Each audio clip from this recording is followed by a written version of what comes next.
Era Trails has spent years finding the places most people fly past. The gulch behind the ghost town, the fjord past the last cruise stop, the county road nobody photographs.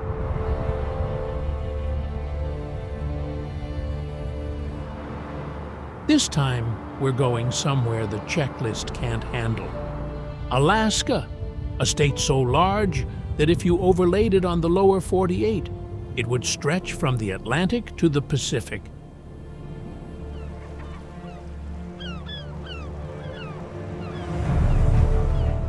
One in 5 of its residents lives off the road system entirely, reachable only by boat, plane, or in winter, ice.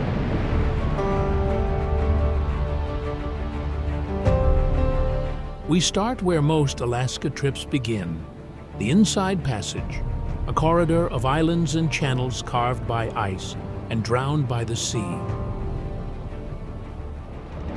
From there, we move north and west through fjords, glaciers, and a volcanic archipelago up into the interior where a single mountain rearranges its own weather, and finally to the Arctic, where the ground never fully thaws and the sun disappears for 2 months at a time.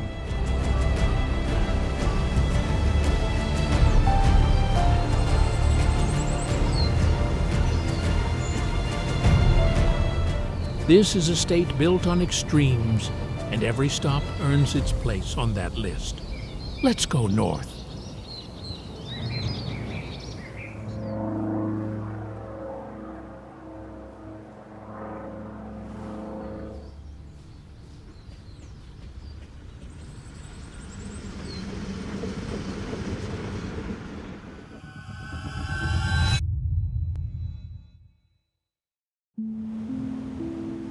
The smell hits before anything else.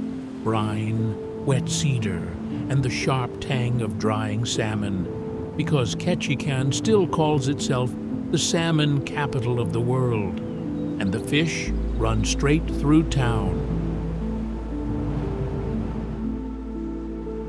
Ketchikan Creek cuts through the district in a series of shallow rapids, and every summer it fills with returning salmon fighting current, so visible from the footbridges that tour boats schedule stops around it.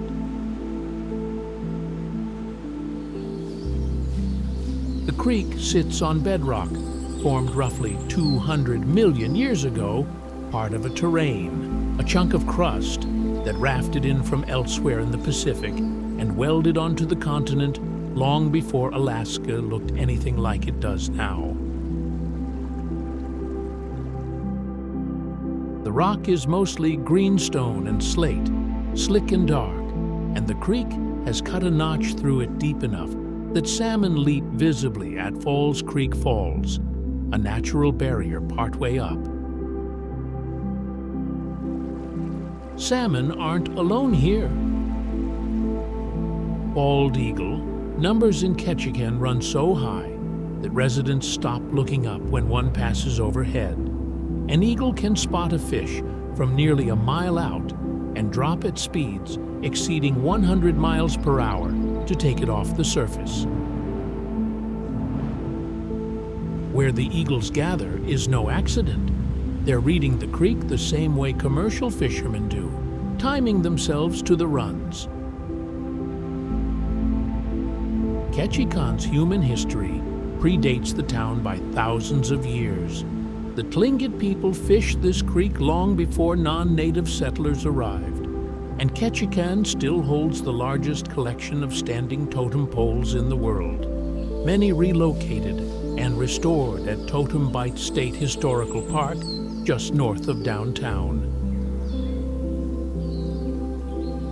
The totems aren't religious idols, they're recorded lineage and story, carved from red cedar and meant to weather and eventually return to the ground.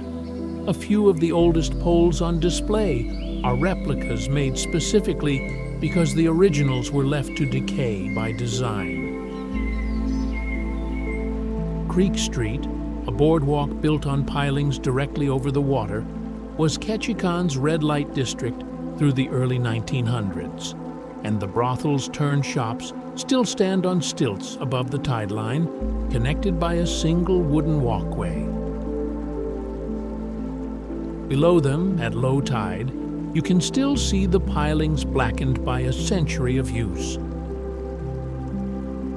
We leave the boardwalk behind and head out past the harbor, where the channels widen and the mountains close in. Next stop is Misty Fjords National Monument, where the cliffs go vertical for 3,000 feet straight out of the sea.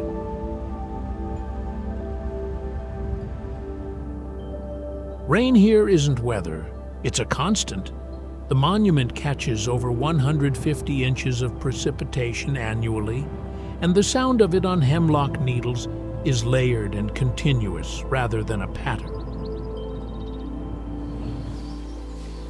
Misty Fjords covers more than 2.3 million acres of granite walls, waterfalls, and water so still it mirrors the cliffs exactly, doubling their height in reflection. The walls themselves are granite intruded roughly 70 million years ago, part of the Coast Mountains batholith, a massive body of magma that cooled slowly underground and was later exposed as glaciers scraped away everything softer above it. Rudyard Bay, the monument's signature fjord, drops to depths exceeding 1,000 feet just offshore, from cliffs rising 3,150 feet. New Zealand's Milford Sound is often compared to Rudyard Bay, but Rudyard is deeper and longer.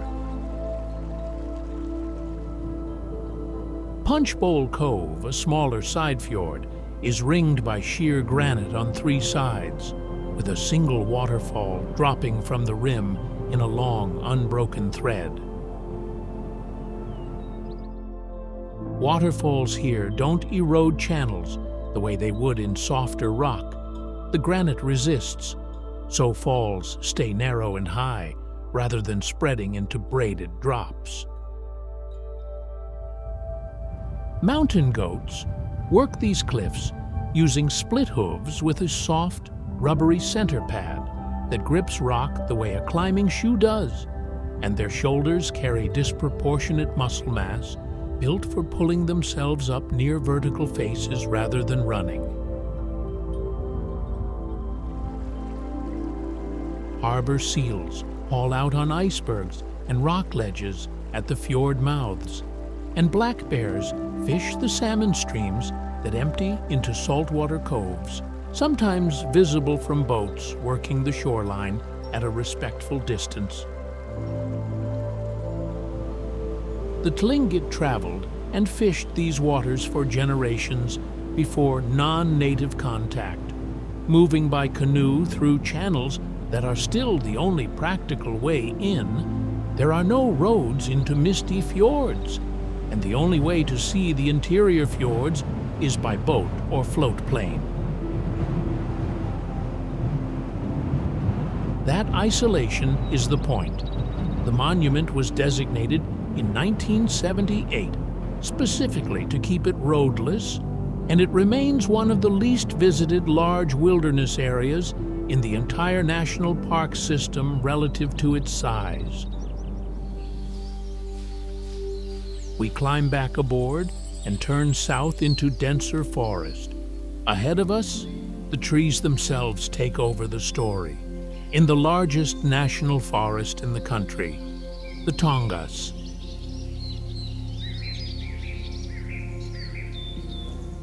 The forest floor absorbs footsteps almost completely. Centuries of fallen needles and moss build a spongy mat that can be knee-deep in places, and the Tongass National Forest covers nearly 17 million acres, making it larger than the entire state of West Virginia. This is temperate rainforest, not the tropical kind, and it's the largest intact temperate rainforest left on Earth. The dominant trees, western hemlock and Sitka spruce, grow on glacially scoured terrain over bedrock that varies wildly across the forest, from granite to schist to limestone karst, the last of which has produced cave systems that are still being mapped.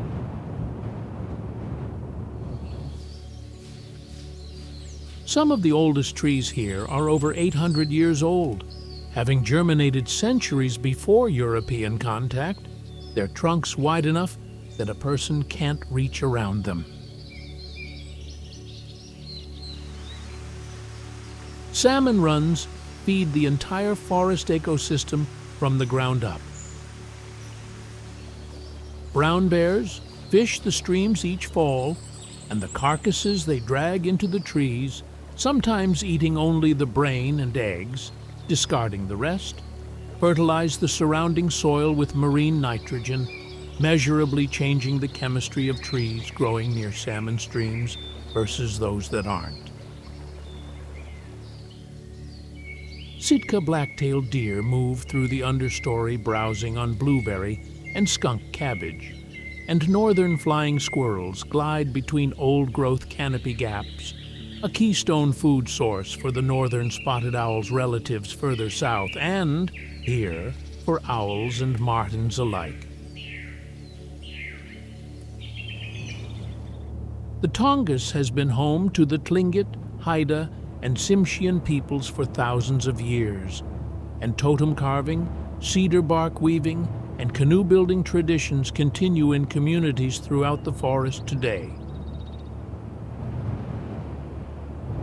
Old-growth cedar remains essential to this practice. A single traditional dugout canoe can be carved from one tree, hollowed with adzes, and steamed open to widen the hull. The forest today sits at the center of an ongoing fight over logging versus preservation.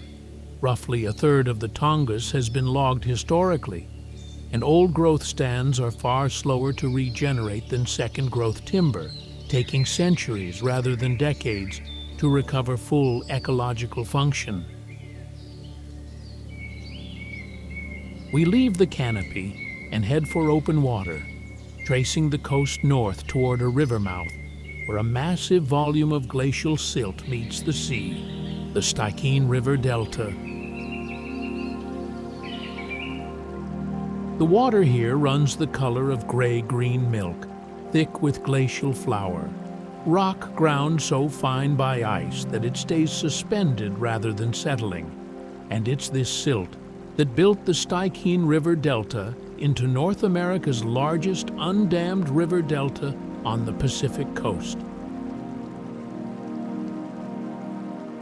The air smells of tidal mud and cottonwood, and the delta's channels shift year to year as sediment redistributes with every flood.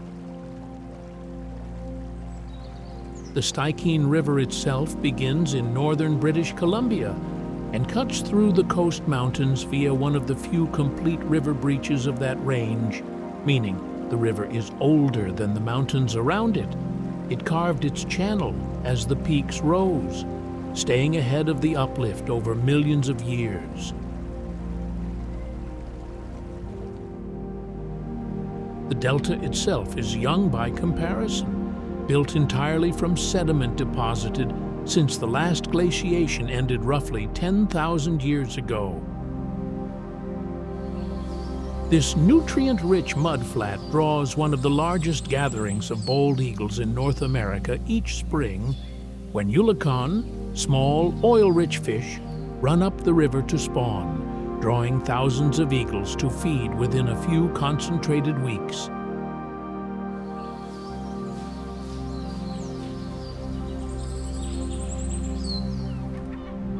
Trumpeter swans winter here in numbers as well, feeding in the delta's shallow sloughs, their wingspans among the largest of any North American bird. Harbor seals follow the Ulican Run upriver, sometimes many miles inland, hunting in water so silty they likely rely more on whiskers and hearing than sight. The Stikine has long served as a trade corridor. The Tlingit controlled access to the river's upper reaches for generations, trading with interior peoples before European contact. And the river later became a route north during the 1860s gold rushes into British Columbia's interior. Little of that traffic left permanent settlement on the delta itself. It remains largely undeveloped, managed as part of the Stikine-LeConte wilderness. Ahead of us, the delta narrows back into fjord country, and we trade river silt for glacier ice, crossing toward Baranof Island's outer coast, and a stretch of open Pacific water where sea otters once nearly vanished entirely. Waves roll in here with real Pacific swell, a different rhythm than the sheltered channels further south, and Sitka Sound opens directly onto the open ocean, protected only by a scatter of small islands offshore.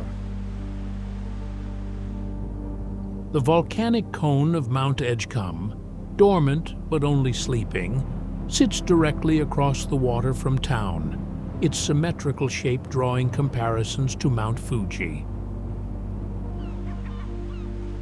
Edgecumbe last erupted roughly 4,500 years ago, and the volcano is part of a small field of related vents, rather than a single classic stratovolcano. Ash from Edgecumbe has been found in soil layers across the region, evidence of an eruption powerful enough to blanket the surrounding islands. Sitka Sound's outer islands are largely volcanic in origin, distinct from the granite and schist typical of the Inside Passage's other shores.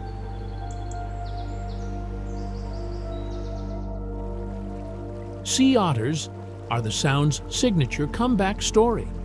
Hunted to near local extinction during the Russian fur trade, they were reintroduced to the area starting in 1968 and now number in the thousands, floating in kelp beds wrapped in fronds to keep from drifting while they sleep. A sea otter has no blubber layer. It survives cold water purely through the densest fur of any mammal, up to 1 million hairs per square inch, and it must eat roughly a quarter of its body weight daily just to fuel its metabolism. Sitka itself was the capital of Russian Alaska, and St. Michael's Cathedral, rebuilt after a fire in 1966, using the original blueprints and many salvaged icons, still anchors the town center.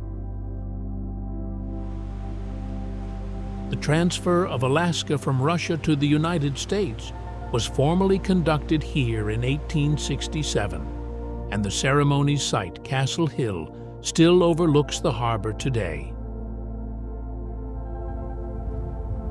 We push north from the open sound back into protected channels, tracing the mainland coast toward a river of ice that reaches tidewater without a fjord's drama.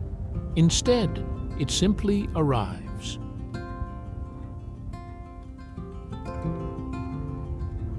Ice groans here in long, low pulses, a sound closer to a ship's hull under strain than anything you'd expect from something solid. And Taku Glacier is one of the few glaciers in the region still advancing rather than retreating. It's also the deepest known temperate glacier on Earth, with ice extending over 4,845 feet below sea level at its terminus. Taku flows from the Juneau Icefield, a nearly 1,500 square mile expanse of interconnected ice feeding roughly 40 glaciers, and Taku's advance is driven by unusually high snow accumulation in its upper basin outpacing the melt at its snout, a rare balance most of the region's glaciers have lost.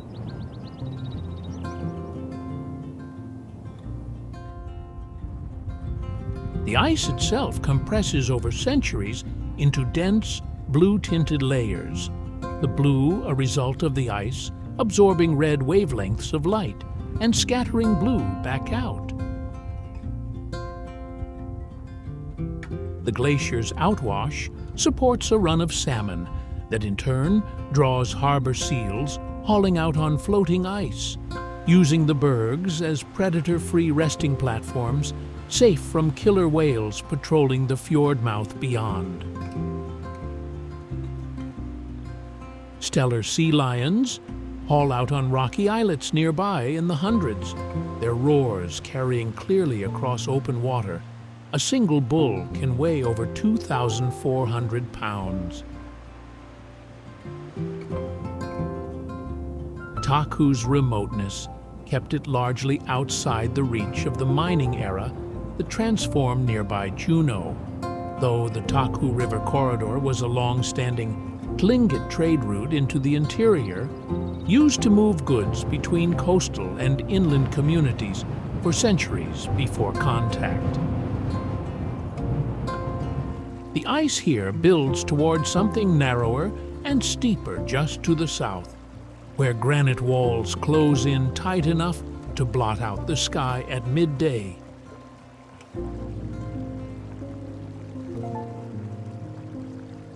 The water changes color abruptly at the fjord's entrance, turning from clear green to opaque turquoise, milky with glacial silt, suspended in fresh meltwater riding atop denser seawater. Tracy Arm Fjord cuts roughly 30 miles into the coast mountains, its granite walls rising over 2,000 feet on either side, in a channel sometimes under half a mile wide. The fjord was carved by glaciers that have since retreated dramatically. Twin glaciers, the Sawyer and South Sawyer, still calve directly into the water at the fjord's head, but both have pulled back significantly over the past century, exposing walls of granite polished smooth and striated with glacial grooves that record the direction the ice once flowed. That granite dates to roughly 60 million years ago, part of the same coast mountains intrusion visible further south at Misty Fjords. Icebergs calved from the Sawyer glaciers drift the length of the fjord, and harbor seals use them as pupping platforms in early summer, timing berths to coincide with maximum ice cover for protection from killer whales. Waterfalls drop from hanging valleys along both walls, valleys left stranded high above the fjord floor after the glacier that once filled them retreated, and the main trunk ice cut the floor deeper than the tributary ice could keep pace with. Tracy Arm remains almost entirely undeveloped, protected within the Tracy Arm Fjord's terror wilderness, and access is by boat only. There's no road, no dock, no permanent structure at the fjord's head. We turn back toward the mainland and Juneau's outskirts, where a glacier retreating in real time has become one of Alaska's most watched climate stories.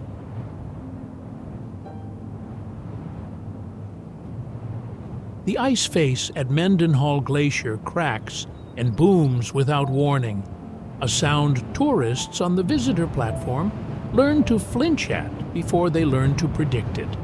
And the glacier now sits roughly 1.75 miles from where it stood when photographed in 1929, one of the most visually documented retreats of any glacier in North America.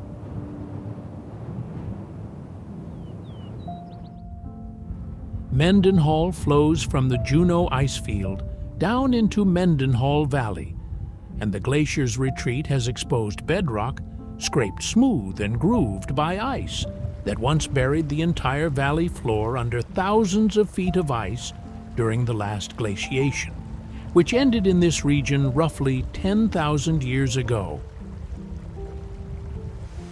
Nugget Falls, a 377-foot waterfall now visible beside the glacier's face, was completely hidden under ice as recently as the mid-20th century. Mendenhall Lake, formed by the glacier's retreat and fed by its meltwater, hosts a sockeye salmon run each summer, and the newly exposed land around the lake is being recolonized in real time. Pioneer plants like dwarf fireweed take hold first in the raw glacial till, followed by alder, then spruce. A textbook succession sequence visible in a single walk from the ice face to the older forest at the valley's edge.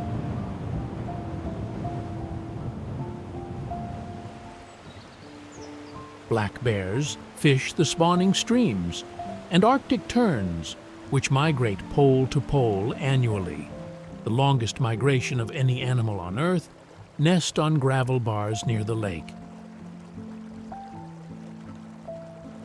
The valley holds deep meaning for the Tlingit, called Aku Kwan territory, and traditional use of the area for fishing and gathering predates any written record of the glacier's position. From here, we leave the mainland's glacial valleys behind for something larger in scale entirely, a park where tidewater glaciers cave directly into the sea across an entire bay carved out within living memory.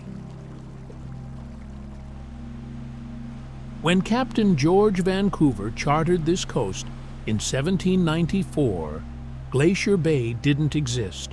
The entire inlet was a solid wall of ice over 4,000 feet thick and 20 miles wide. Today, ships sail 65 miles up a bay that ice has vacated within roughly 250 years, one of the fastest documented glacial retreats on the planet, and the boom of calving ice remains the loudest sound most visitors hear all trip. The bay's retreat has exposed rock ranging from ancient metamorphic basement to much younger volcanic and sedimentary layers, a geologic record spanning hundreds of millions of years, now visible in a single transit up the bay. Marjorie Glacier, one of the park's few advancing glaciers, still calves actively at tidewater, its face rising roughly 250 feet above the water and extending unknown depths below it. The vacated land has become a living laboratory for ecological succession, studied continuously since naturalist John Muir first documented it in the 1880s. Humpback whales feed in the bay's lower reaches each summer, sometimes bubble net feeding, a cooperative technique where several whales blow a spiral of bubbles to corral herring into a tight ball before lunging through it together. Sea otters, absent from the bay for over a century, have recolonized it fully since the 1990s. Mountain goats work the steep scree slopes above the water, and brown bears and black bears both range through the park depending on elevation and food source. The Huna Tlingit lived in this bay for generations before the advancing ice of the Little Ice Age forced their evacuation sometime in the 1700s, an event preserved in Tlingit oral history, describing the ice's approach in detail. In 2016, the Huna Tlingit and the National Park Service jointly opened the Juna Shuka Heat Tribal House at Bartlett Cove, the first permanent native structure built in the park in over 2 centuries, formally re-establishing a physical Tlingit presence in the bay. The bay's story is fundamentally one of change still happening. Glaciers here continue retreating at rates scientists actively track as a bellwether for the broader region. We leave the bay's mouth behind and enter the long, straight channel that has carried ships to Alaska's interior ports for over a century.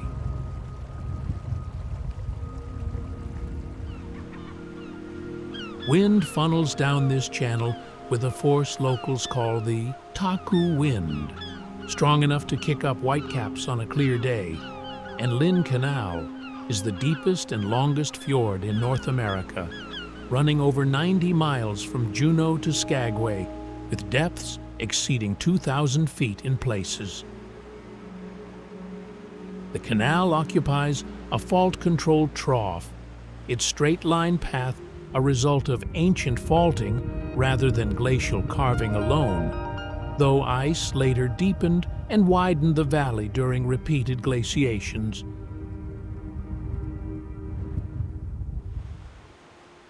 The surrounding peaks rise directly from the water, with almost no beach or foreshore, giving the canal an unusually sheer, corridor-like feel compared to the more branching fjords further south. Stellar sea lions haul out on rocky points along the canal, and Dahl's porpoises, fast, torpedo-shaped, and marked in bold black and white, ride the bow waves of boats at speeds up to 30 miles per hour, among the fastest of any small cetacean. Bald eagles nest in old-growth trees along the shoreline, in some of the highest nesting densities recorded anywhere in North America. Lynn Canal was the gateway to the Klondike Gold Rush. Stampeders bound for the Yukon in 1897 and 1898 landed at Skagway and Dyea at the canal's northern end before hauling supplies over the Chilkoot and White Pass trails. The Tlingit name for the region, Lingit Ani, reflects millennia of prior habitation and trade control over these same mountain passes long before gold drew outsiders north.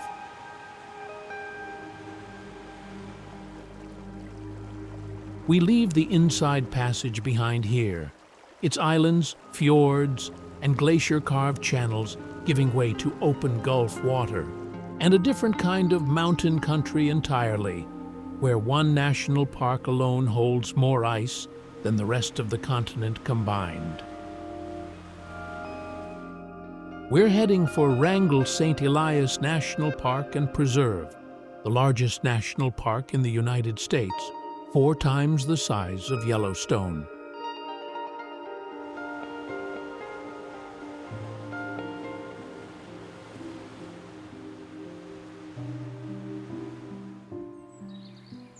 Scale is the first thing that registers.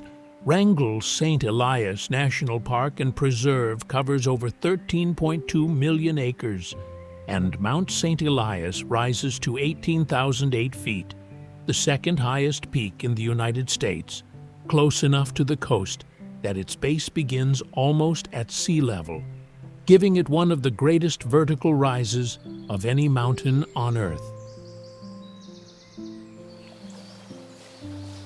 The park sits at the collision point of several tectonic terrains, land masses that rafted in from elsewhere in the Pacific and slammed into the continent over the last 200 million years, and the ongoing collision is still actively raising these mountains today. The St. Elias Range is among the fastest rising mountain ranges on the planet, gaining measurable height even as glaciers grind it back down.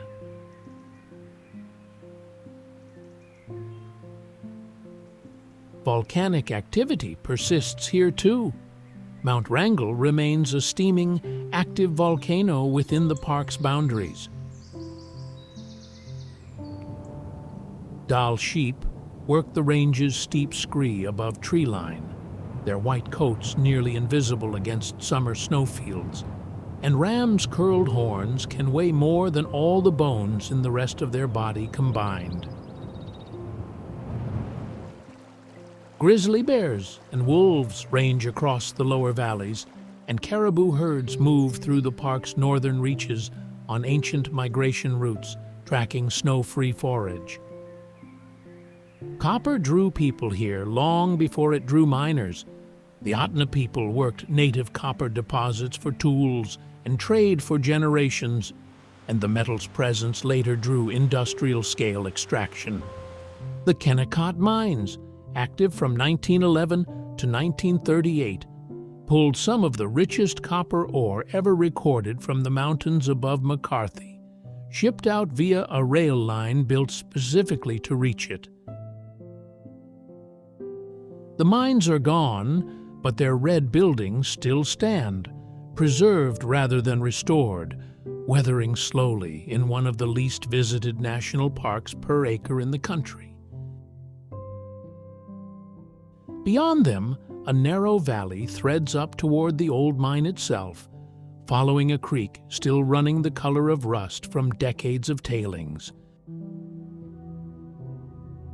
The old mill buildings at the valley's head still lean at angles that look structurally impossible, red paint fading against gray scree, and McCarthy Creek Valley carries meltwater down from the Kennecott Glacier past the ghost town of McCarthy and the mine complex at Kennecott above it. The creek runs through glacial outwash, loose sediment dumped directly by retreating ice, and the surrounding peaks expose folded and faulted sedimentary rock laced with copper minerals, the same deposits that made this valley one of the richest copper strikes in American history in the early 1900s. The Kennecott Glacier itself, visible from the old mill's windows, has thinned and retreated substantially since the mine's operating years, exposing more bare rock each decade.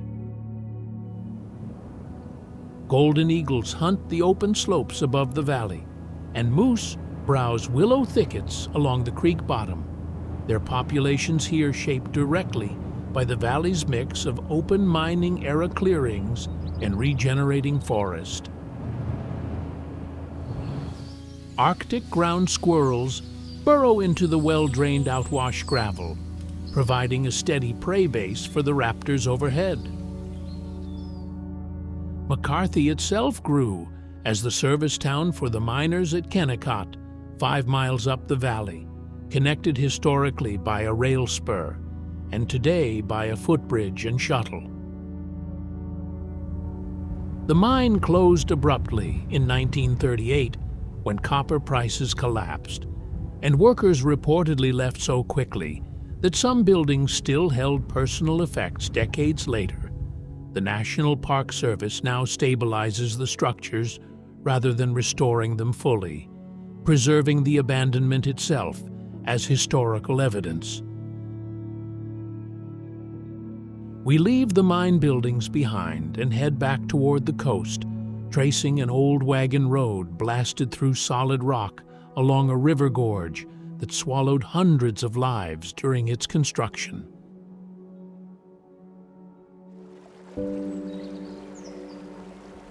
Waterfalls drop directly beside the road here, close enough that spray reaches the pavement, and Keystone Canyon channels the low river through a narrow gorge of folded metamorphic rock en route to the port town of Valdez.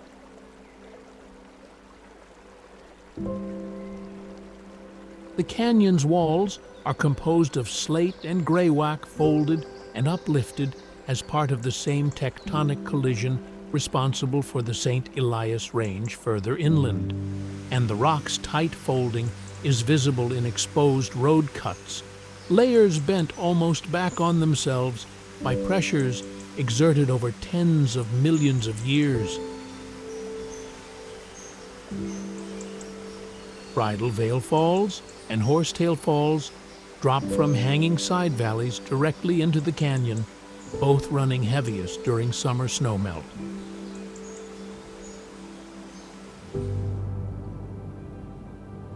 Doll sheep are occasionally visible on the canyon's upper cliffs, and American dippers, the only truly aquatic songbird in North America, work the rapids below the falls, walking underwater along the stream bed, using strong claws to grip rock, while its nictitating membrane protects its eyes and a slowed heart rate helps it stay submerged.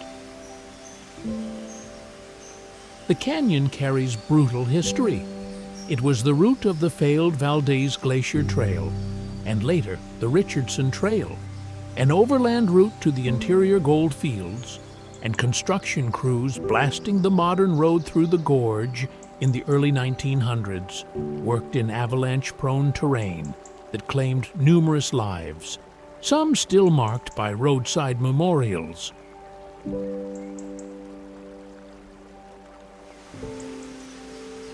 We climb out of the canyon onto a high mountain pass, leaving the folded rock behind for ice that pours almost to the roadside, a glacier visitors can walk directly up to and touch.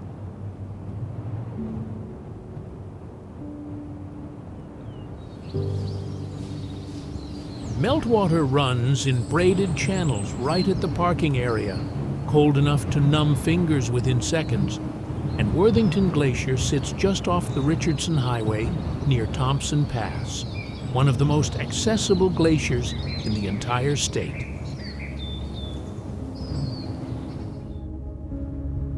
The glacier flows from an ice field atop the Chugach Mountains, and its blue-white ice compressed over centuries until trapped air is squeezed out, leaving ice dense enough to absorb every wavelength of light except blue, is riddled with visible crevasses where the ice flows over uneven bedrock beneath it, cracking under tension rather than folding.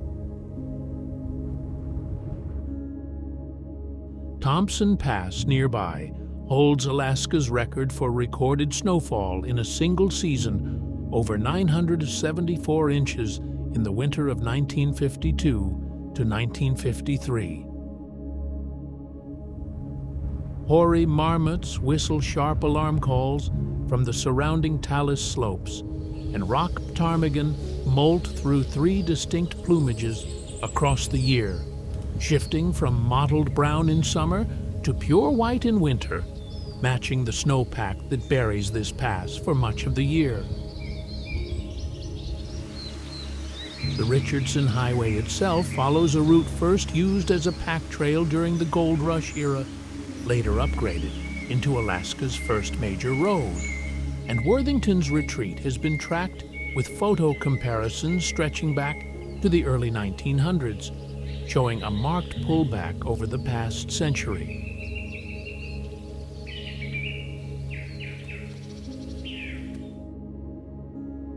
Down from the pass, the highway drops towards saltwater again, into a sound still recovering from one of the worst oil spills in American history.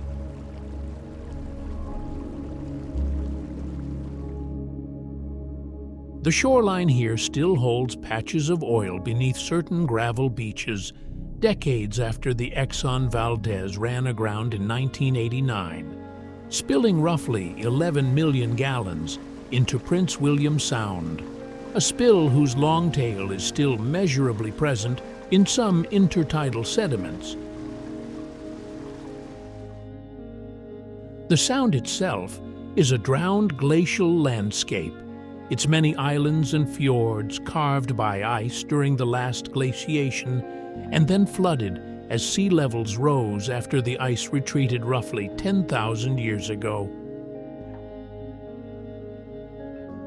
The surrounding mountains are a mix of metamorphic rock and younger sedimentary layers, uplifted and shaped by the same tectonic forces active throughout southern Alaska.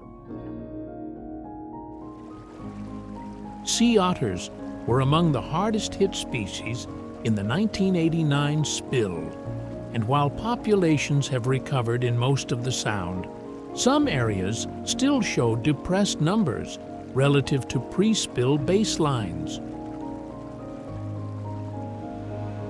Orcas travel the Sound in distinct resident and transient pods with entirely different diets and social structures. Residents hunt fish almost exclusively, while transients hunt marine mammals, and the two types don't interbreed despite overlapping ranges. marbled murrelets, small seabirds that nest inland in old-growth trees rather than on cliffs, forage the Sound's waters and were also significantly affected by the spill.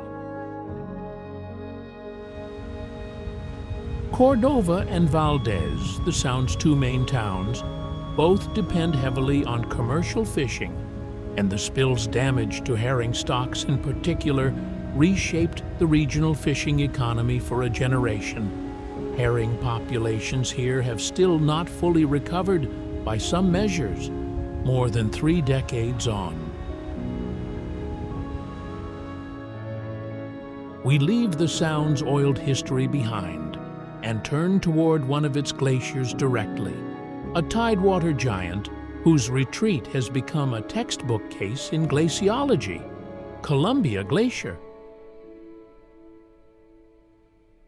Icebergs choke the water well before the glacier itself comes into view, some the size of houses, calved loose from a face that has retreated more than 12 miles since the early 1980s, one of the fastest glacial retreats ever measured anywhere on Earth.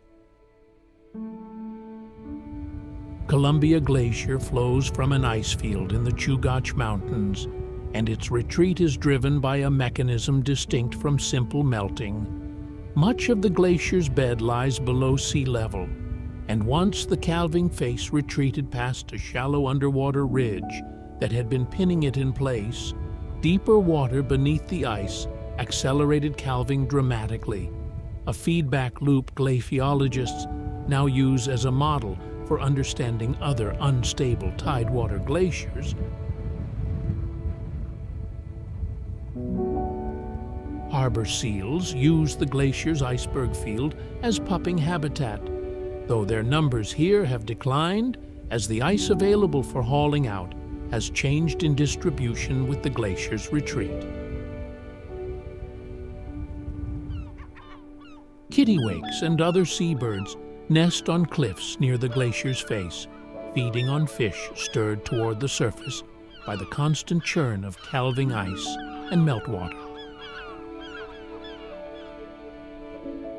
The glacier sits near the tanker route out of Valdez, and its calving icebergs have long posed a navigational hazard, significant enough that they were a contributing factor considered in the aftermath of the 1989 spill nearby.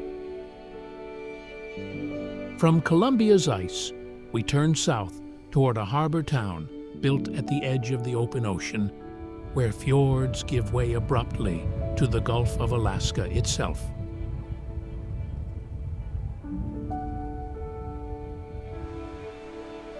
The name comes from a Russian fur trader who sheltered here on Orthodox Easter in 1792, and Resurrection Bay remains one of the few fjords on this coast that opens directly onto unprotected Gulf of Alaska water, rather than staying tucked behind barrier islands.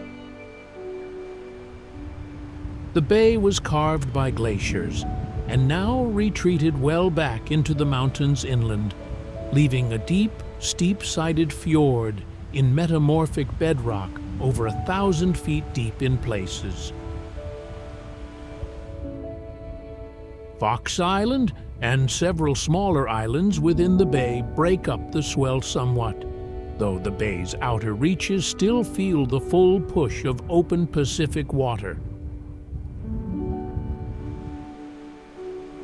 Stellar sea lions haul out in large numbers on rookeries near the bay's mouth, and humpback whales feed in its waters seasonally, sometimes visible from the town waterfront itself.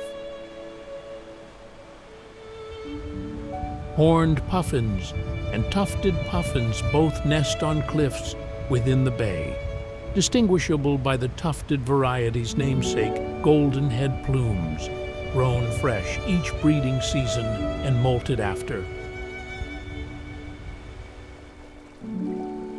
Seward, the town at the bay's head, serves as the southern terminus of the historic Iditarod Trail, originally a mail and supply route to the goldfields, and the bay's ice-free harbor made it a strategically important port developed heavily during and after World War II. We leave Resurrection Bay's open water behind and turn toward a coastline carved even more dramatically by ice, where fjords stack one after another beneath an ice field larger than the state of Rhode Island.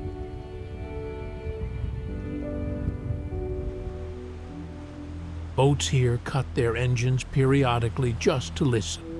The crack and rumble of calving ice carries for miles across still water, and Kenai Fjords National Park holds fjord after fjord, gouged out by glaciers still flowing from a single massive ice source above.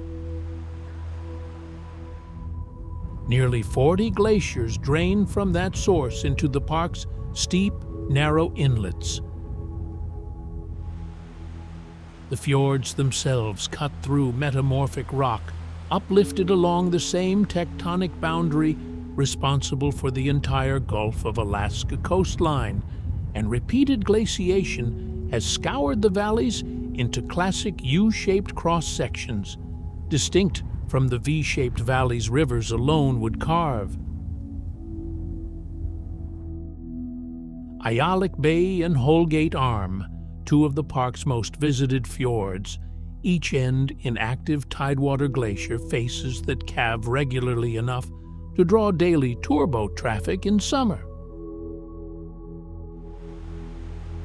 Stellar sea lions and harbor seals both haul out on rocks near the glacier faces, and orcas hunt the fjord's deep, cold water, sometimes working in coordinated pods to isolate seals from ice flows.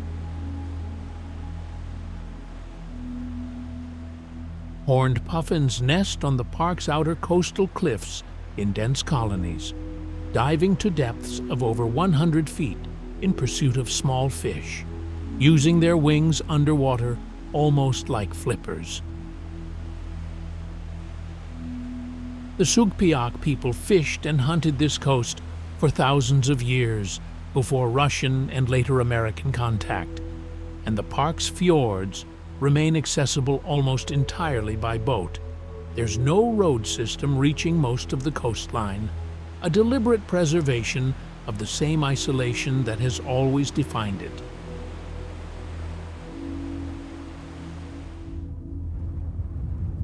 The ice feeding every one of these fjords comes from one shared source high above, a single continuous mass covering over 700 square miles.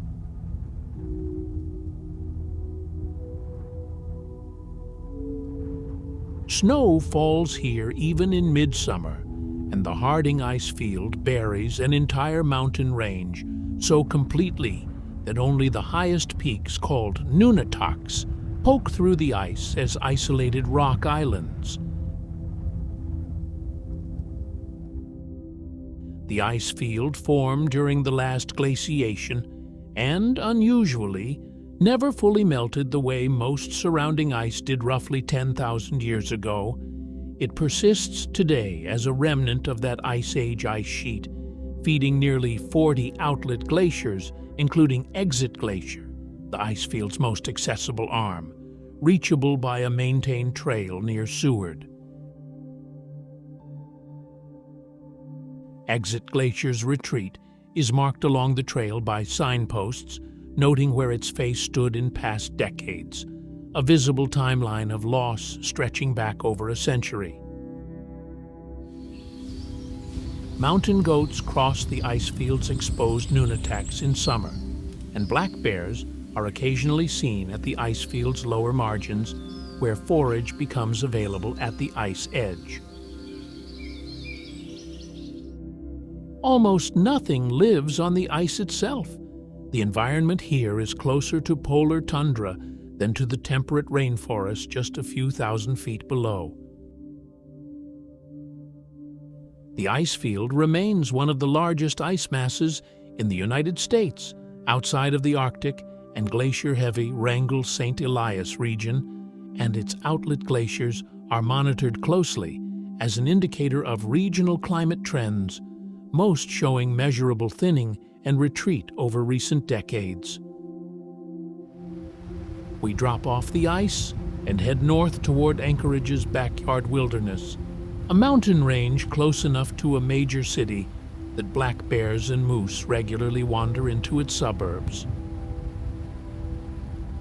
Moose forage in backyards at the park's edges without much concern for the city beside them, and Chugach State Park covers nearly 500,000 acres directly adjacent to Anchorage, one of the largest state parks in the country, and unusually close to a metropolitan population for its size. The park's peaks are composed largely of greywacke and slate, part of the same accretionary complex built from sediment scraped off a subducting oceanic plate over roughly 170 million years, later folded and uplifted into the Chugach Range. Glacial cirques and hanging valleys throughout the park record repeated glaciations, the most recent of which retreated from lower elevations only a few thousand years ago. Dall sheep are visible from the highway itself along Turnagain Arm at the park's southern edge, working cliffs directly above the road. Moose browse willow and birch throughout the park's lower valleys, and a bull's antlers, shed and regrown annually, can reach spans over 6 feet, grown from scratch each summer at a rate of up to an inch per day. Black bears and brown bears both range through the park depending on elevation and season. The Denali Athabascan people have lived in this region for centuries, and the park today sits within a rapidly growing urban wildland interface, where trail systems built for recreation cross directly through active bear and moose habitat, making it one of the more studied examples of human-wildlife coexistence in an American state park. We leave Anchorage's edge behind and head northeast into the Matanuska Valley, toward a glacier so accessible that visitors can walk onto its surface on a guided trek without technical climbing gear. Ice groans and pops constantly underfoot on a guided walk here, sounds produced by the glacier's slow deformation as it flows downhill under its own weight. And Matanuska Glacier is the largest glacier in the United States, accessible by car, its face reachable via a short walk from a roadside parking area. The glacier flows from the Chugach Mountains and terminates in the broad Matanuska Valley, a lowland formed by repeated glaciation that later became some of the most productive farmland in Alaska, thanks to long summer daylight hours and mineral-rich glacial soil. The ice itself is riddled with moulins, vertical shafts where meltwater plunges into the glacier's interior, and in glacial caves formed by similar meltwater erosion, some large enough to walk through. Golden eagles hunt the open valley below the glacier, and Arctic ground squirrels burrow into well-drained outwash gravel near the ice margin, providing prey for raptors and foxes alike. Moose are common in the valley's lower reaches, drawn by willow growth along braided glacial streams.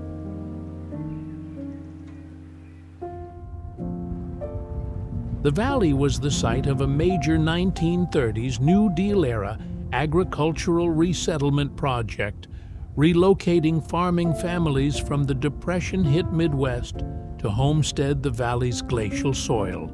Many of their original barns and farmhouses still stand today, working farms in some cases run by the same family's descendants. We leave the mainland's road system behind entirely now crossing open water toward an island famous for holding the largest bear on Earth. Alder thickets here grow dense enough to hide something the size of a small car within feet of a trail, and Kodiak National Wildlife Refuge protects roughly 2/3 of Kodiak Island, home to the Kodiak bear, the largest subspecies of brown bear in the world, with mature males weighing over 1,500 pounds. Kodiak Island itself sits on a mix of accreted terrain rock, part of the same tectonic collision zone active throughout southern Alaska, uplifted and shaped further by repeated glaciation during the last ice age. The refuge's terrain ranges from alpine tundra to dense Sitka spruce forest to salmon-rich river valleys, a diversity of habitat that supports the island's unusually high bear density, among the highest concentrations of brown bears anywhere on Earth. Kodiak bears owe their exceptional size partly to genetic isolation on the island and partly to an abundant, protein-rich salmon run that fuels rapid weight gain each summer and fall ahead of hibernation. Sitka black-tailed deer, introduced to the island in the early 1900s, now thrive across the refuge, and bald eagles nest here in some of the highest densities recorded in North America. The Aleutian people have inhabited Kodiak Island for over 7,000 years, developing a maritime culture built around sea mammal hunting from skin-covered kayaks called baidarkas, a craft later adapted and exploited by Russian fur traders after their arrival in the late 1700s. We cross the strait toward the Alaska Peninsula, heading for a landscape reshaped in a single violent event just over a century ago, now one of the best places on Earth to watch bears fish. Ash still lies in visible layers along eroded stream banks here, evidence of the largest volcanic eruption of the 20th century, Nova Rupta, which erupted in 1912 and buried a nearby valley under ash and pumice up to 700 feet deep, creating the Valley of 10,000 Smokes, so named for the steam vents that riddled its surface for decades afterward. Katmai National Park and Preserve sits along the volcanically active Alaska Peninsula, part of the Pacific Ring of Fire, and the park holds numerous active and dormant volcanoes in addition to Nova Rupta's crater. The Valley of 10,000 Smokes today shows exposed layers of ash and pumice cut by streams, a geologic record of the eruption still visible without excavation. Brown bears are Katmai's defining wildlife, drawn each summer and fall to the park's salmon-rich rivers in numbers dense enough to require strict visitor protocols. A bear here can gain several pounds a day during peak salmon runs, packing on fat essential for winter hibernation, and dominant males establish fishing spots through ritualized rather than violent conflict most of the time. The Aleutian people used this region for generations before the 1912 eruption forced evacuation of nearby villages, an event so sudden that ash reportedly fell as far away as Vancouver, Canada, and reduced visibility to near zero across much of the peninsula for days. Ahead lies the single most concentrated bear viewing spot in the park, a short stretch of river where salmon leap directly into the mouths of waiting bears each July. The falls here are barely 6 feet high, but they stop a sockeye salmon run cold every July, forcing thousands of fish to leap repeatedly against the current. And Brooks River National Historic Landmark has become famous for the resulting spectacle of brown bears fishing at Brooks Falls, often several at once within feet of each other. The falls themselves formed where the river crosses a resistant volcanic rock ledge, a hard layer that has resisted the erosion softer sediment nearby has already worn away, creating the natural barrier salmon must clear. The surrounding landscape sits within the same volcanically active zone shaped by the 1912 Nova Rupta eruption just miles away. Individual bears here are so well documented that many are named and tracked year over year by park biologists, and the site hosts an annual Fat Bear Week public vote comparing bears' pre-hibernation weight gain, a program that has drawn global attention to the site's bear research. A successful fishing bear can catch and eat dozens of salmon in a single day during peak run, sometimes eating only the most calorie-dense parts and abandoning the rest to opportunistic gulls.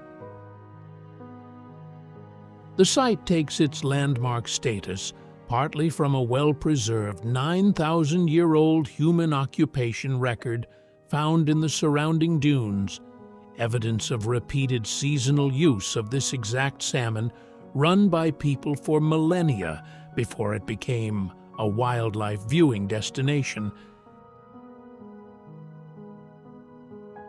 We leave the falls behind and head northwest along the peninsula toward a park defined less by bears than by an enormous, still largely wild lake system feeding one of Alaska's most important salmon fisheries. Turquoise water here comes from glacial flowers suspended in the lake, and Lake Clark National Park and Preserve protects a landscape of volcanoes, glaciers, and one of the last major undammed watersheds feeding Bristol Bay's enormous sockeye salmon runs. The park straddles the boundary between the Aleutian volcanic arc and older accreted terrains further inland, giving it unusually varied geology within a single park.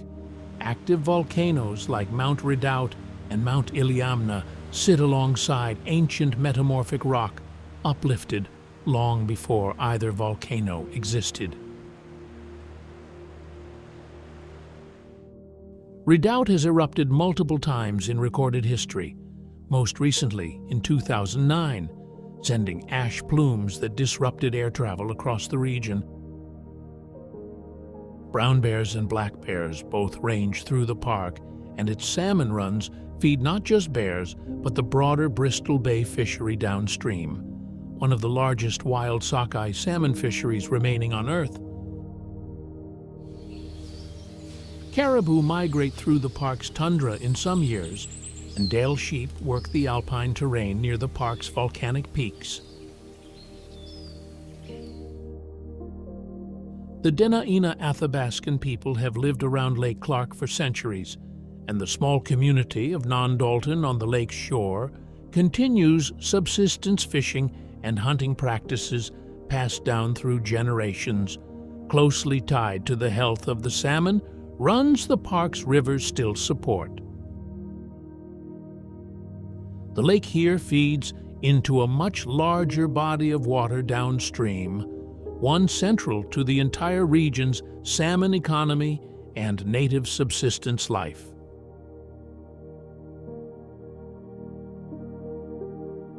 Local stories here describe something large and unexplained moving beneath the surface, the Iliamna Lake monster, though what draws biologists is something more verifiable.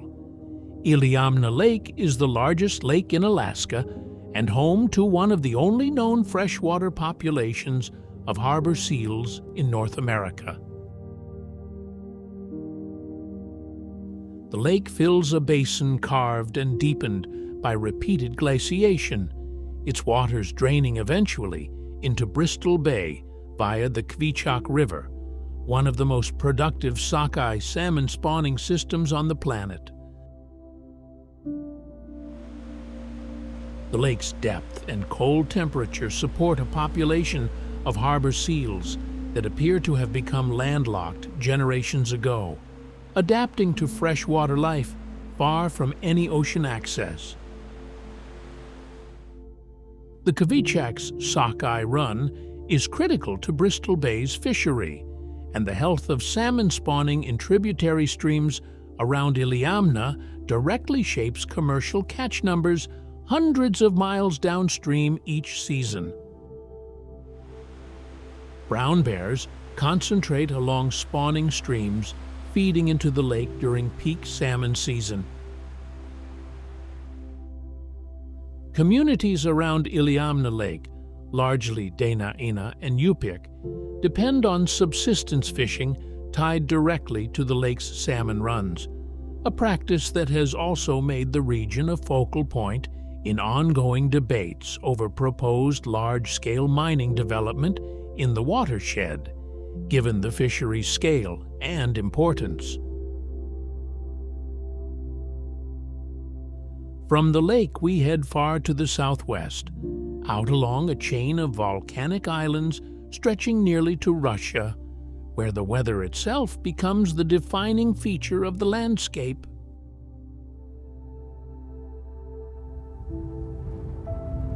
Wind here can exceed hurricane force with almost no warning, and the Aleutian Islands stretch over 1,200 miles from the Alaska Peninsula toward Russia, a chain of more than 300 volcanic islands sitting directly along the boundary where the Pacific Plate dives beneath the North American Plate.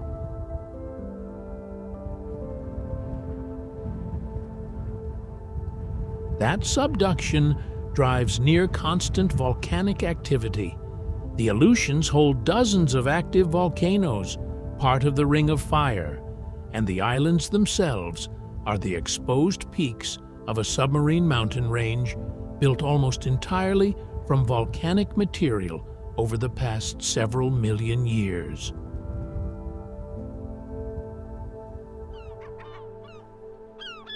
Fog and violent, fast-shifting weather are so consistent here that the region is sometimes called the birthplace of storms tracked across the North Pacific.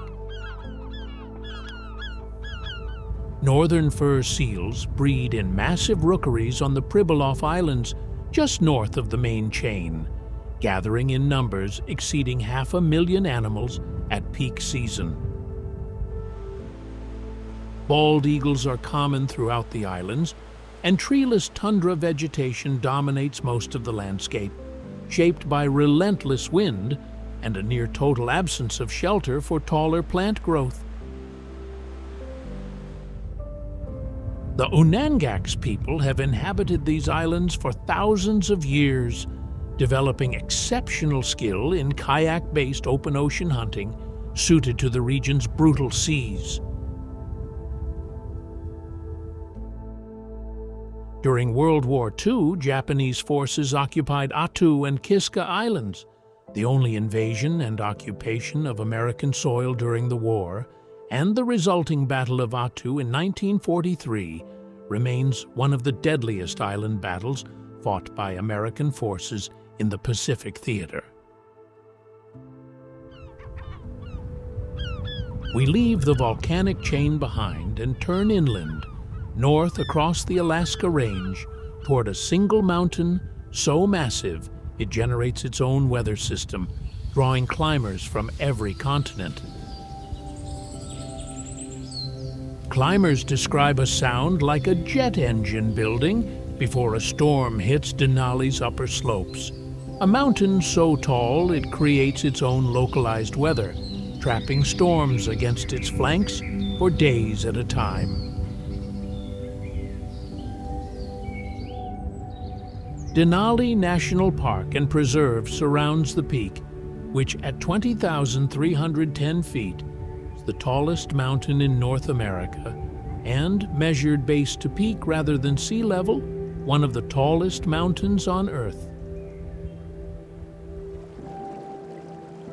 The mountain is a granite batholith uplifted along the Denali Fault, one of the most significant fault systems in Alaska, and it continues rising today, even as glaciers grind away at its flanks, a tug-of-war between tectonic uplift and glacial erosion visible in the mountain's dramatically steep relief. 6 major glaciers radiate from Denali's slopes, including the Iliamna Glacier, the longest glacier in the Alaska Range.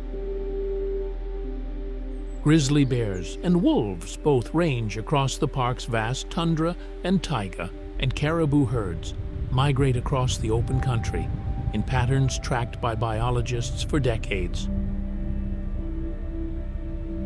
Dall sheep were the original impetus for the park's creation, protected here since 1917 at the urging of naturalist Charles Sheldon, making Denali one of the oldest wildlife-focused parks in the country. The park's single road stretches 92 miles into the wilderness, largely restricted to shuttle buses to limit development. And this restraint has preserved one of the largest intact subarctic ecosystems in North America. Deep in the park, past the point most visitors reach, sits a shallow lake that has framed the mountain in countless photographs, its still water doubling the peak on clear mornings. Mosquitoes here can be dense enough to require full head nets even in bright daylight, a fact every Denali ranger warns visitors about before they reach Wonder Lake, a roughly 3-mile-long kettle lake near the end of the park road, famous for its reflected views of Denali on clear, windless mornings. The lake formed as a kettle, a depression left when a large block of glacial ice, buried in outwash sediment, eventually melted, leaving a basin that was filled with meltwater. This process occurred as the last major glaciation retreated from the area roughly 10,000 years ago, and the surrounding tundra still bears the low, rolling hummocks typical of glacially deposited terrain. The lake's shallow, marshy margins support nesting waterfowl in summer, and moose browse willow thickets along its shore, sometimes wading belly-deep to feed on aquatic vegetation. The dense mosquito populations that trouble visitors are themselves ecologically important, forming a major food source for migratory birds that nest here specifically to take advantage of the seasonal abundance. Wonder Lake's fame rests almost entirely on a single visual condition, a calm morning with clear skies toward Denali that occurs only a fraction of the time, since the mountain is visible in full only about 30% of days annually, obscured by its own weather system the rest of the time. We turn back along the park road and descend toward a river gorge carved through solid schist, where whitewater rafting has become one of the region's signature adventures. Water here runs a milky gray-green year-round, thick with glacial silt, and Nenana Gorge channels the Nenana River through a narrow canyon of steep schist walls along the eastern edge of Denali National Park, producing some of the most consistent Class 3 and 4 whitewater rapids in the state.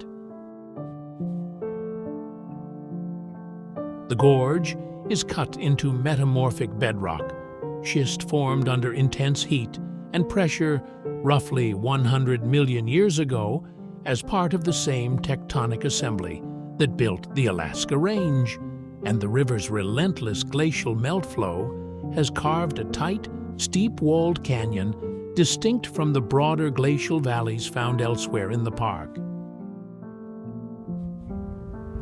Dall sheep are occasionally visible on the gorge's upper cliffs, and American dippers work the river's edges, walking submerged along the rocky bottom in pursuit of aquatic insect larvae, aided by a slowed heart rate and a nictitating membrane that shields their eyes underwater. The gorge sits along the park's highway, and the Alaska Railroad's original route north, both built through the canyon in the early to mid-20th century to link Fairbanks with the rest of the state's road and rail network, engineering feats that required blasting directly through the schist walls in several places. We follow the river as it widens and slows, leaving the gorge's rapids behind for a broad, braided valley where the Alaska Range gives way to the interior's flatter, more open country. The Nenana River here spreads into dozens of shifting channels across a valley floor more than a mile wide in places, braided by a sediment load so heavy the river constantly redraws its own course, sometimes visibly shifting between one season and the next.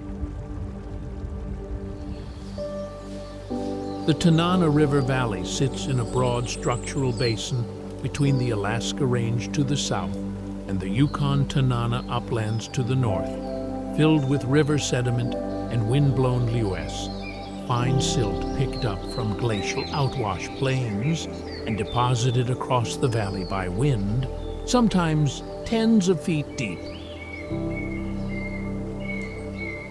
This loess supports unusually fertile soil for interior Alaska, a rarity that made the valley one of the state's few areas suited to significant agriculture. Moose are abundant throughout the valley's willow and birch lowlands, and sandhill cranes stage here by the thousands during spring and fall migration, their distinctive rolling calls audible from miles away as they gather before continuing their journey. Beaver dam side channels throughout the valley, reshaping small drainages into wetland habitat used by waterfowl. Fairbanks, the valley's largest city, grew from a 1902 gold discovery and remains the hub of Alaska's interior, sitting at a climatic extreme where winter temperatures can fall below -50 degrees Fahrenheit, while summer days can exceed 90 degrees Fahrenheit, one of the widest annual temperature ranges of any inhabited place in North America. North of the valley, trees begin to thin and disappear entirely as the land rises toward the Arctic Circle ahead, an outcrop of ancient rock marking the transition from boreal forest to open tundra. Wind scours this hillside nearly bare, and the Finger Mountain outcrops rise as isolated granite towers, called tors, standing well above the surrounding tundra, a landscape feature so distinctive it marks one of the clearest visual boundaries of the Arctic Circle along the Dalton Highway. These tors are granite, roughly 65 million years old, exposed gradually as surrounding, weaker rock eroded away entirely, leaving only the most resistant granite core standing upright, a process aided by intense freeze-thaw cycles that fracture rock repeatedly along natural joints. The surrounding ground is underlain by permafrost, frozen year-round except for a shallow surface layer, which shapes the landscape into patterned ground, polygons and stripes formed by repeated freezing and thawing of the active soil layer. Vegetation here shifts abruptly from stunted spruce to true tundra, low shrubs, lichen, and cotton grass, adapted to a growing season sometimes shorter than 60 days. Arctic ground squirrels are among the few mammals common at Finger Mountain, hibernating through the long winter in burrows dug into the discontinuous permafrost. The site sits directly on the Arctic Circle, and the Dalton Highway itself was built in the 1970s to service the Trans-Alaska Pipeline, following a route indigenous peoples had used for generations to travel between interior and coastal regions. We continue north and west, leaving granite tors behind for a vast, low wetland, where caribou herds funnel through in the tens of thousands each year. Thousands of shallow lakes and ponds dot the landscape here, so numerous that from the air the ground looks more water than land, and Selawik National Wildlife Refuge protects a vast wetland system north of the Arctic Circle critical to migratory birds and one of Alaska's largest caribou herds. The refuge sits atop continuous permafrost, and its landscape of thaw lakes, formed as ice-rich ground melts unevenly and collapses into shallow basins, is a textbook example of thermokarst terrain, a process that reshapes the ground itself as permafrost degrades. Many of these lakes are elongated in the same orientation, aligned by prevailing wind patterns that erode their margins asymmetrically over time. The western Arctic caribou herd, numbering in the hundreds of thousands at its peak, migrates through Selawik twice annually, and the refuge's wetlands support enormous numbers of nesting waterfowl each summer, drawn by the long Arctic days near continuous sunlight for feeding. Muskoxen, shaggy Ice Age survivors with a dense undercoat called kiviut, insulating enough to withstand extreme Arctic cold, also range through parts of the refuge. The Inupiat people have relied on Selawik's caribou and fish runs for subsistence for thousands of years, and the refuge remains almost entirely roadless, accessible mainly by boat, snowmobile, or small plane, with subsistence use continuing much as it always has. From the wetlands, we push toward the coast itself, to a stretch of shoreline holding one of the longest continuous records of human habitation anywhere in the Arctic.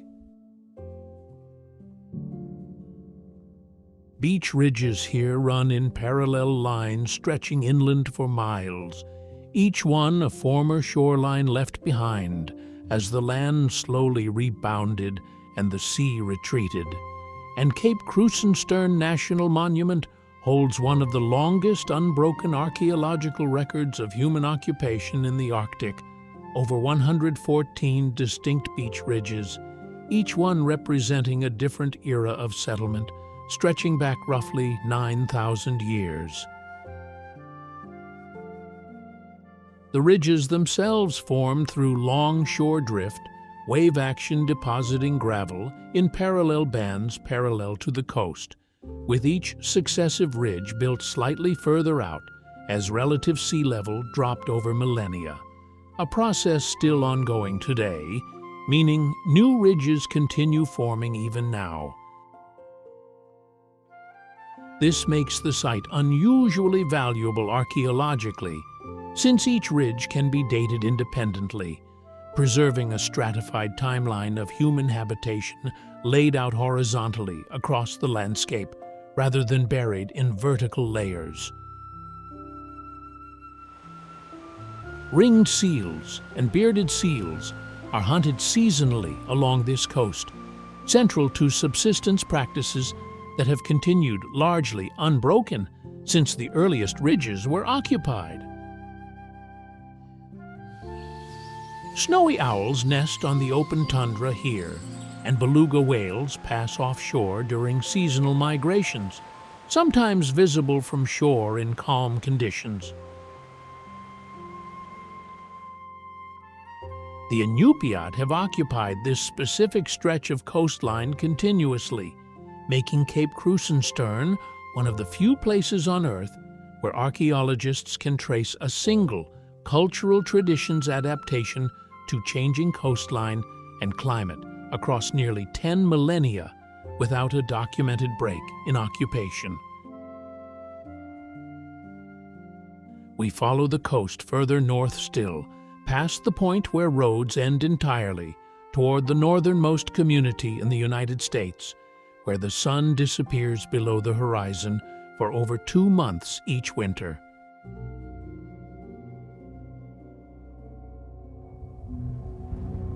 The sun sets in mid-November here and doesn't rise again until late January, and Utqiagvik, formerly known as Barrow, sits at the northernmost point of the United States, its coastline fronting the Chukchi and Beaufort Seas, where pack ice dominates most of the year.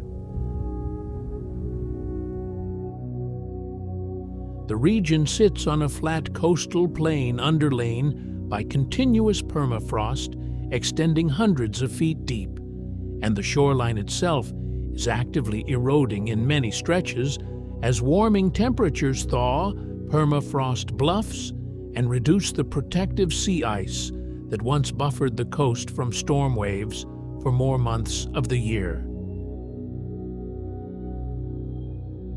Ice cellars dug into the permafrost by residents for generations, used for storing subsistence-hunted whale and seal meat, are increasingly at risk as the ground around them warms and softens.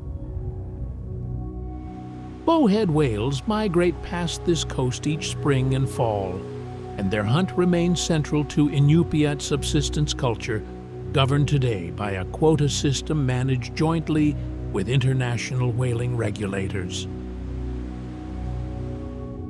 Polar bears are increasingly common near town as sea ice retreats further from shore each year, forcing bears to spend more time on land. Snowy owls and numerous shorebird species nest on the surrounding tundra during the brief Arctic summer. Utqiagvik has been continuously inhabited by the Inupiat for over 1,000 years, one of the oldest continuously occupied sites in North America, and whaling captains here still lead crews using techniques passed down through generations, even as satellite internet and modern boats now sit alongside traditional skin boat whaling crews on the same beach.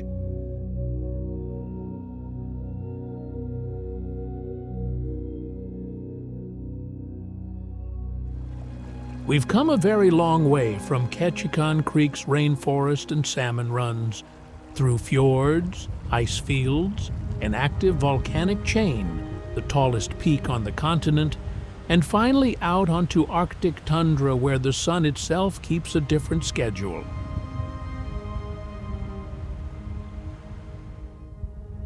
What ties all of it together isn't scenery.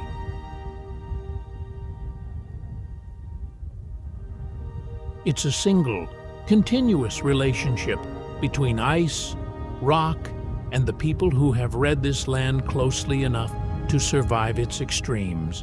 From the Tlingit reading salmon runs in southeast channels to the Inupiat reading sea ice 1,000 miles north, the same principle shows up again and again. Nothing here is separate from anything else.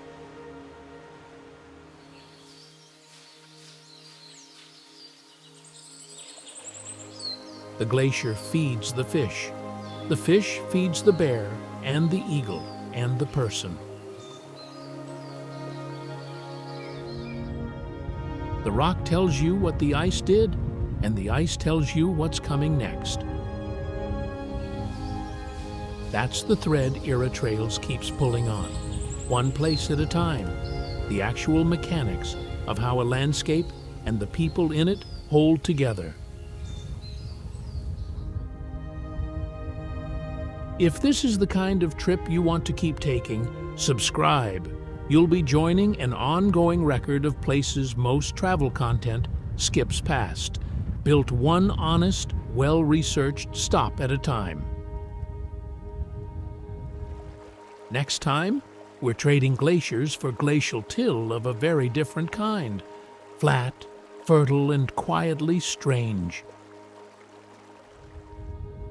We're heading to Illinois, where a single earthquake fault beneath cornfields once rang church bells as far away as Boston, and where the largest prehistoric city north of Mexico still rises out of the floodplain in earthen mounds nobody fully expected to find.